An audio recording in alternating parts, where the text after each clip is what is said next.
नमस्कार, डीएनएक्स धर्म कर्म में आप सभी का स्वागत है। यमराज से अपने पति के प्राण वापस लेने वाली सावित्री भारतीय संस्कृति में साहस और दृढ़ संकल्प का प्रतीक है। यमराज के सामने खड़े होने का साहस करने वाली सावित्री की पौराणिक कथा भारतीय संस्कृति का अभिन्न हिस्सा रही है। इसे कृष्ण पक्ष त्रयोदशी से अमावस्या यानी 3 दिन तक मनाने की परंपरा है, लेकिन कुछ जगहों में यह व्रत 1 दिन का निर्जला उपवास रहकर मनाया जाता है। दक्षिण भारत में यह वट पूर्णिमा के नाम से ज्येष्ठ पूर्णिमा को मनाया जाता है।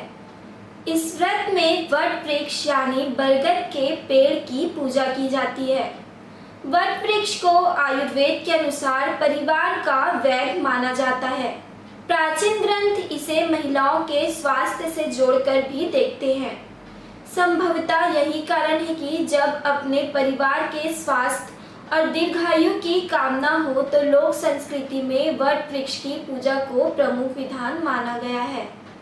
वट सावित्री के व्रत का उल्लेख पौराणिक ग्रंथों स्कंद पुराण व भविष्योत्तर पुराण में भी विस्तार से मिलता है।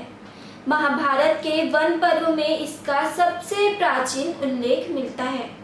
महाभारत में जब युधिष्ठिर ऋषि मार्कंडेय से संसार में द्रौपदी समान समर्पित और त्यागमयी किसी अन्य नारी की ना होने की बात कहते हैं, तब मार्कंडेय जी युधिष्ठिर को सावित्री के त्याग की कथा सुनाते हैं।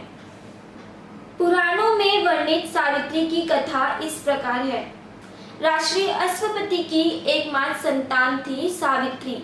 सावित्री ने वनवासी राजा धूमेत्सेन के पुत्र सत्यवान को पति के रूप में चुना, लेकिन जब नारद जी ने उन्हें बताया कि सत्यवान अल्पायु है तो सावित्री अपने निर्णय से डिगी नहीं। वह समस्त राज वैभव त्याग कर सत्यवान के साथ अपने परिवार की सेवा करते हुए वन में रहने लगी। जिस दिन सत्यवान के महाप्रयाण का दिन था, उस दिन वह लकड़ियां काटने जंगल गए थे। वह मूर्छित होकर गिर पड़े। उसी समय यमराज सत्यवान के प्राण लेने आए। 3 दिन से उपवास में रह रही सावित्री उस घड़ी को जानती थी, अतः बिना विकल हुए उन्होंने यमराज से सत्यवान के प्राण ना लेने की प्रार्थना की, लेकिन यमराज नहीं माने। तब सावित्री उनके पीछे पीछे जाने लगी। कई बार मना करने पर भी वह नहीं मानी, तो सावित्री के साहस और त्याग से यमराज प्रसन्न हुए और कोई 3 वरदान मांगने को कहा।